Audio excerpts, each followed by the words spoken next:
Salam DITB, jumpa lagi di One Wealth Outlook Weekly Market Update bersama saya Nataya Henry Wijaya.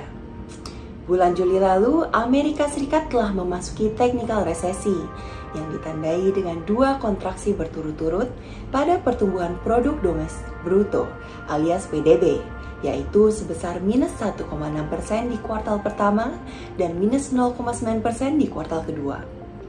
Menyambut minggu pertama Agustus, sentimen investor Amerika Serikat turut melemah, dihantui oleh cetak PMI manufaktur terbitan ISM untuk bulan Juli yang melemah ke level 52,8 dari level 53 di bulan sebelumnya.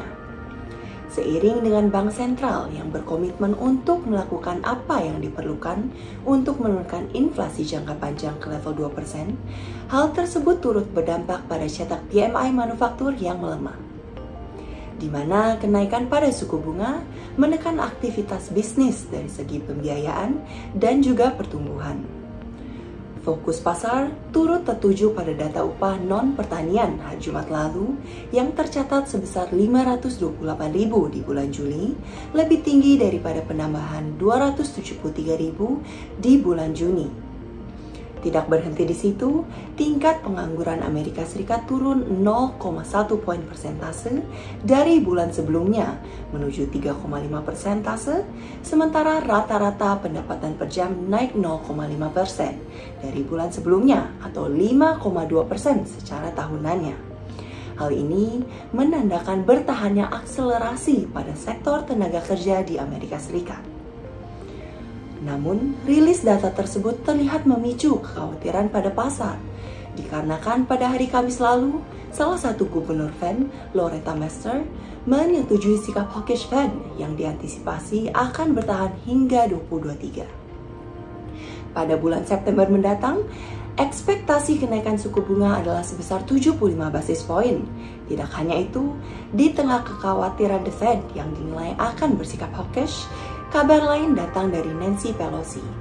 Kunjungan Ketua DPR Amerika Serikat ke Taiwan dikhawatirkan dapat memicu ketegangan politik antara China dan Amerika Serikat. Merespon data-data dan kunjungan Nancy Pelosi, pasar saham Amerika Serikat bergerak cukup fluktuatif, dengan indeks S&P 500 berhasil menguat 0,36% dan Nasdaq sebesar 2,15% sepanjang minggu lalu. Lalu, seiring dengan ekspektasi kenaikan suku bunga, pada Jumat lalu imbal hasil pada US Treasury tenor 10 tahun naik ke level 2,82%. Beralih ke pasar domestik, kenaikan harga pangan berlanjut untuk mendongkrak level inflasi Indonesia, di mana secara year on year, inflasi tercatat naik 4,94%, lebih besar dibandingkan ekspektasi pasar di 4,82%. Walaupun begitu, Bank Indonesia masih diantisipasi untuk tetap bersikap dovish.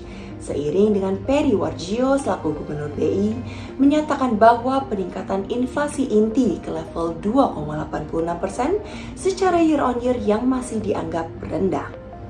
Terlepas demikian, ekonomi Indonesia turut melanjutkan momentum pemulihan. Pada Jumat lalu, PDB Indonesia di kuartal 2 2022 tumbuh sebesar 5,44% secara year on year, lebih tinggi dibandingkan data kuartal sebelumnya di 5,01%.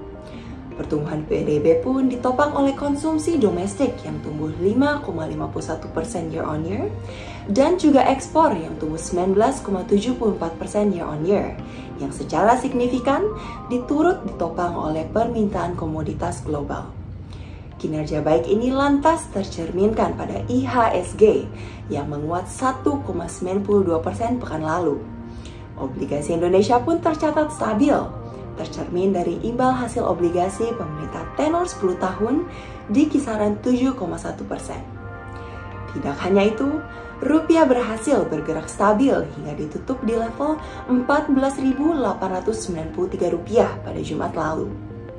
Namun, pada bulan Juli, indeks kepercayaan konsumen turut tergerus ke level 123,2 dari level sebelumnya yaitu 128,2 yang dipengaruhi oleh meningkatnya level inflasi dalam negeri ataupun global yang dikhawatirkan dapat berdampak pada tingkat konsumsi masyarakat.